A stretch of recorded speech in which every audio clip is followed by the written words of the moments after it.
What is up, denizens of the interwebs? It's Arthur Chats here, coming at you with another video, and this time we're talking about the next step in the saga of gay witches presented by Disney. This time talking about Agatha All Along, and looking at some of the statements made by the different actresses who are working on this project.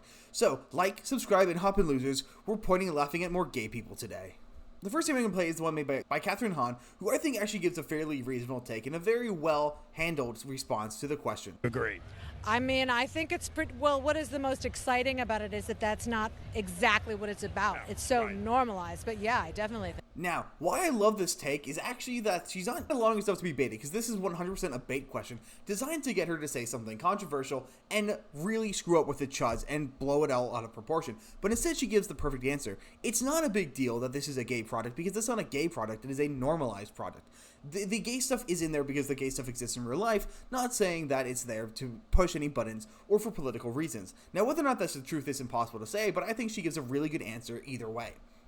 Now, the next statement I'm going to play isn't actually Sashir Zamata, even though that's the next one on the line. I'm going to play Audrey Plaza's response, because I think she also gives a very reasonable response. It better be, because that's what I signed up for. I think it is. Now, the reason why I'm perfectly fine with that response is that seems like something that Audrey Plaza would say. I really feel like she's more telling a joke than she is begging for likes online, like that one woman from the Acolyte who said that it was the gayest Star Wars. It's completely different than that. It's not here to do a political statement from the way Audrey Plaza is talking about it. Instead, it's there just to make a factual life. I think it's fun, and that's what I'm doing kind of statement, and I actually do have no problem with that statement, and I respect that statement. I know many people who would find that something that is fun and something kind of quirky to do instead of doing something for activism's sake. So I'm completely on board with what Audrey Plaza has to say. Now, the next one I'm going to do is, in fact, the Sashir Sazama one. So, this one's really hard to listen to, so buckle up. Has ever done. Agree? I would agree with that, yeah. Why is it? You'll see. You'll see when you watch it. But, you know, I think witches are queer inherently just because we are outcast and, like, set aside for many reasons. And I think this show shows a really good representation of different types of people, and that we can all use the power we have within to, like, go forth and be great. It's been just... So, she comes out here and says that witches are inherently queer, and I don't know if that's a negative statement on people who identify possibly as witches, or if that's a negative statement on gay people. But either way that you twist it, that is not a positive thing to say, because it's going to reflect badly on either party regardless of what you think, unless you're one of the people who identify as both, but that is a minority of a minority, because very few people identify with any of the witch groups, and very few people identify as queer. So this really feels like her actually falling into the bait, going against the culture war chuds, and really feels like her trying to get brownie points for talking about how queer it is. She actually seems to believe the communist Kool-Aid that they've been peddling for years. And those interviews bring me over to this article by Variety, as it is linked, and by God am I being whitewashed out. Agatha All Along stars Kathryn Hahn, Audrey Plaza, and Joe Locke on how queer it is. It will be a gay explosion by the end of it. So let's just get into this article before I lose my mind. The cast and creators behind Agatha All Along are celebrating the Disney Plus series' unprecedented LGBTQ representation. I don't know what makes it unprecedented. The Marvel Cinematic Universe has been filled with gay characters like Tom Holland, Black Captain Falcon, and the Eternals for years. So they continue on down here. It's got many layers of, and gay is one of them. Now that could be a bad thing or it could be a good thing depending on how they use it. If it's really just a deep down layer filled with subtext, that's perfectly fine. No one has a problem with homoerotic subtext. If that's all it is, then that's perfectly fine and I'm okay with that. But I have a feeling it's going to be a lot more than subtext and it's going to be unbearably overt throughout the entire thing. He then continues on here, Teen is a queer guy on the show, but it's not the driving force. Other than the fact that I hate the use of the word queer because it really doesn't describe anything other than Marxist values, that's another good thing. If it isn't the driving force, then I believe it. But by what I've seen, most of the characters who are openly gay in this thing, I don't think they have any driving force because I think all of them are a little too gay to actually drive straight. The article continues on down here, talking about all the different actors and actresses' queer experiences. Zamata, a former Saturday Night Live player, came out as queer in an interview earlier in this month, LGBTQ outlet Them.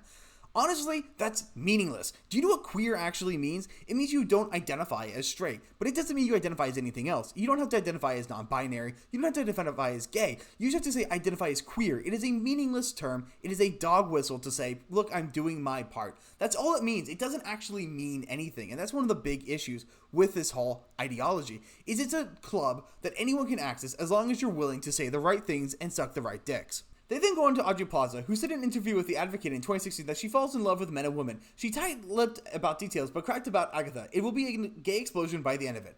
And what exactly does that mean? I have no idea. I guess a gay explosion is the next logical step in the incidents we've been having in states like Georgia, but maybe that's going a little bit far. Well, I have no idea what Audrey Plaza means by this because I haven't seen Agatha All Along yet, and I will be watching it, unfortunately, to suffer, and I will be letting you know exactly what this gay explosion is. Maybe we'll be lucky, and it'll be exploding of all the gay people. I certainly will volunteer myself for that endeavor. It comes down here, it was the gayest show on Marvel, said Ali Ahn, who plays Alice Wu Gulliver. There's a lot of pageantry we're already competing with. I think the thing that makes it more gay is that we are singing with Patty. Now, I don't know who either of those people are, or what they're specifically referencing here, but it doesn't matter. That should never be the main focus of the show. Your focus should never be on just being as gay as possible, because guess what? If you're as gay as possible, you're not appealing to most of the audience. The average audience, to be completely honest, the modern audience comprises about 5% of the 7% of the population that's LGBT, and then maybe another 5% of the general population who is completely obsessed with LGBT values. And that's about it. So maybe you should appeal to the other 90% as much as possible as well, instead of completely eliminating them just so you can have your special little gay activism show. And given the fact that we don't have a clue how much the show actually costs, it is impossible to say whether or not they have made it appropriate for that kind of audience. But given the fact that the show seems to be incredibly effects heavy, and they're using a ton of practical effects as well as high-end looking special effects, I have a feeling that it's a much more expensive show than a cheap one. But either way, the show doesn't look like it's going to go over too well. While I admit I'm a little bit excited for Kathryn, Hahn, and Audrey Plaza, as I'm a huge fan of them from Parks and Rec and other projects that I've seen them in, and I think they have an excellent attitude both towards this show and in general, I am feeling that the other people, Joe Locke and Zamata, are completely going to drag the show down and make it an absolute snore to get through. I have a feeling that by the end of the show, I will be cured of my homosexuality and be turned into a perfectly functioning straight man. Maybe that's what I'm hoping for secretly by watching it, but who's to say? But either way, by the way that the trailers look, it looks like this show is going to just put a giant bad name on the entirety of the LGBT community and paint us as all as talentless hacks who just want to go ahead and get after your kids, just like that one very infamous song that the Gay Men's Choir sang a few years ago. Maybe they were right. Maybe that's all that most of my population want to do. I don't think that's the case. But when all we're getting is stuff like this in The Acolyte, it makes it completely impossible to give us any kind of the benefit of the doubt. So I hope you guys enjoyed this video. I hope you enjoyed coming along and laughing at them. And if you're looking forward at all to The Acolyte for any reason, or you're just hoping to watch Disparu lose his mind while watching it, let me know in the comments. Thanks for coming along, and thanks for laughing with these absolute lunatics with me.